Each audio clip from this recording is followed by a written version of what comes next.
Good morning. It's nice to be here with the CTSI community. And Dr. Antman again gets to hear me say this talk because I was on another call with her this morning with a different community sharing some of these data. So privileged to be in the room with all of you and to share the podium with my colleagues from these two other community engaged studies on campus, which are really, I'm also very proud to be part of. So I'm going to talk to you about our Collaborative Innovation Award that just completed all of its work. We're in the process of analyzing all the data. So I'm going to share with you some highlights. This is translating research into practice. It was a citywide partnership to address breast cancer disparities.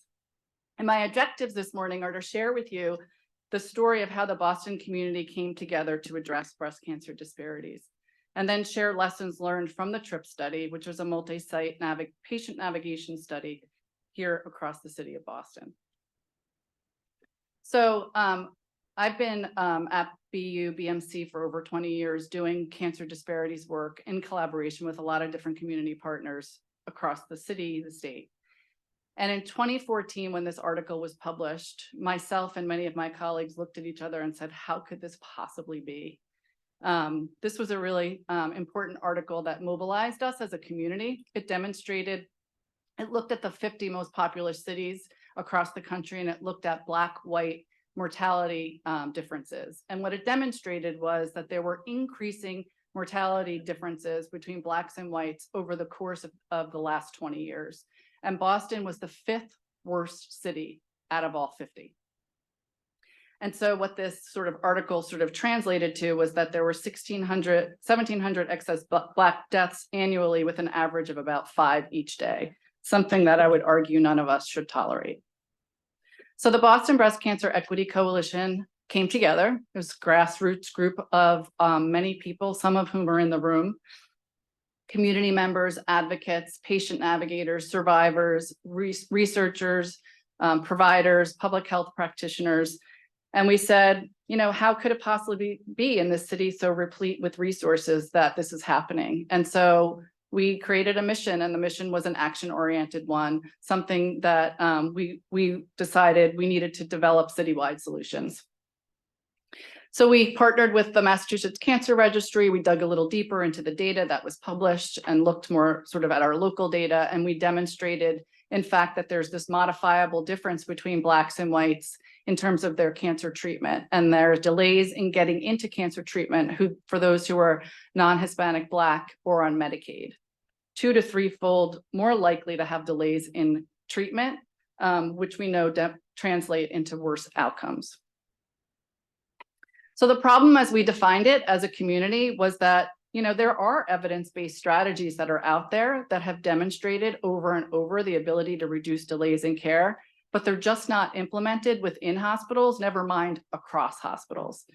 So we said, how about we sort of look at these evidence-based practices and we create a protocol and a model and collectively implement it across the city. So we looked at patient navigation as a process to identify patients at risk for poor outcomes, identify their barriers to care, and connect them with the community resources. Patient registries are a tool for navigators to help them identify who's at risk and who needs to be navigated. And then systematic screening for social needs and then referral to community-based programs is a component of the navigation process. So this was our citywide collaboration. As required by the Collaborative Innovation Awards from NCATS, we collaborated with the 4 Massachusetts CTSAs to carry out this study. It was a multiple PI study. We got all the 6 hospitals in Boston who care for the majority of cancer patients in the city. And I would posit that this study would not have been possible without the grassroots organization of the coalition that really brought us together. We were fortunate to also include our partners in the Boston Patient Navigator Network, which already existed across the city. And then we collaborated with our partners in Chicago to see if there was any possibility of disseminating this model in a similar city with similar disparities. So the research question we asked was, can we systematically implement evidence-based navigation across the city of Boston to reduce delays in care for women? So this is a slide that I shared earlier this morning. I was at, it was the community engagement meeting of the CTSI, I think last year, and it was a hybrid meeting. So I was attending virtually, and this slide came up, and I said, "Ah, that's our study." And so we were there was a lens on us in Boston that like, we're doing this community engaged work. And so I should share an excerpt from the study. This is really just sort of an editorial about our approach. Elimination of health disparities requires a paradigm shift from individual or institutional responsibility to regional responsibility. This revised focus is critical to address delivery gaps that promote disparities and presses institutions to work collaboratively to take responsibility for events that occur outside of their walls. That's the spirit of what the TRIP study was. And these are all of the partners. Too many for me to acknowledge or thank, but you can see that there are different sectors, there are different diverse backgrounds and experience that came to the table to help us implement this study. We looked at the literature and collectively co-created a standard navigation model that we all agreed to adopt as a standard of care at our institutions. As navigation is a resource that is limited, in order to not perpetuate disparities, we intentionally target the navigation services to those who were most at risk for poor outcomes based on the literature or the evidence from our cancer registry. So you needed to be non-white, non-English speaking, or on public health insurance, and be diagnosed with breast cancer in the study period to be eligible.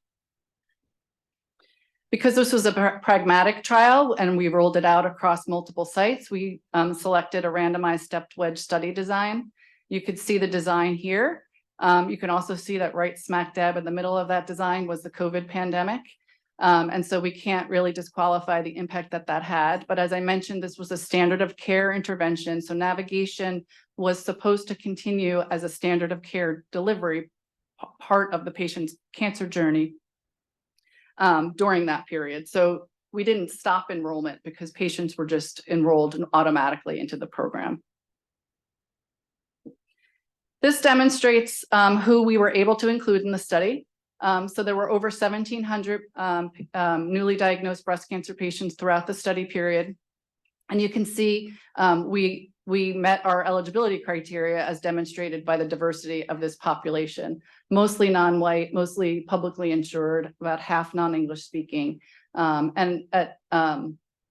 we sort of recognized early on in our enrollment, a lower enrollment than we expected, and sort of this evidence of gentrification of our patients moving outside of the city limits, we expanded our enrollment criteria to include the greater Boston area.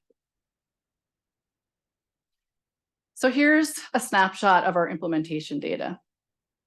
Fidelity to this protocol was pretty poor. So you could see half the patients in the intervention period who should have gotten navigation didn't get it, but had no evidence of it. About a third got a dose of navigation that we would think is sort of a basic dose.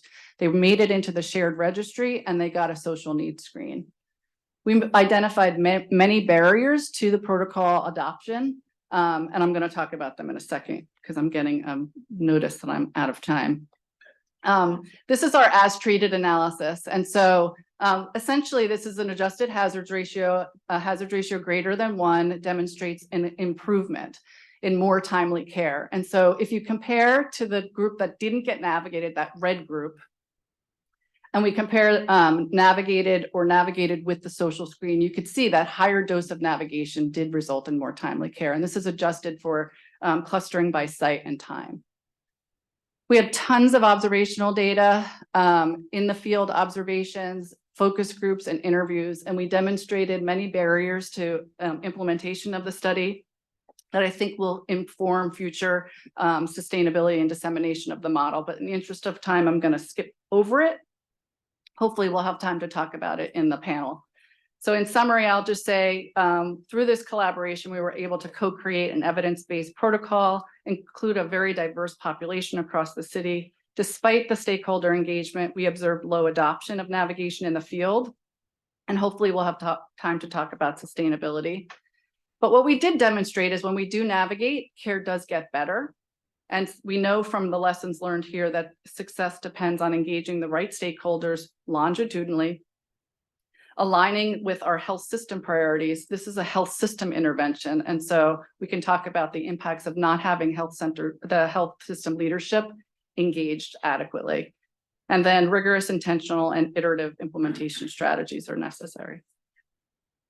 So I'll stop there and see if there's any question.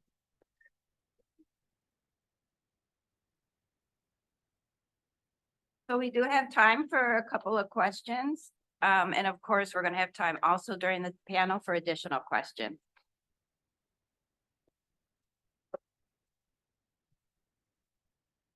Run to the microphone.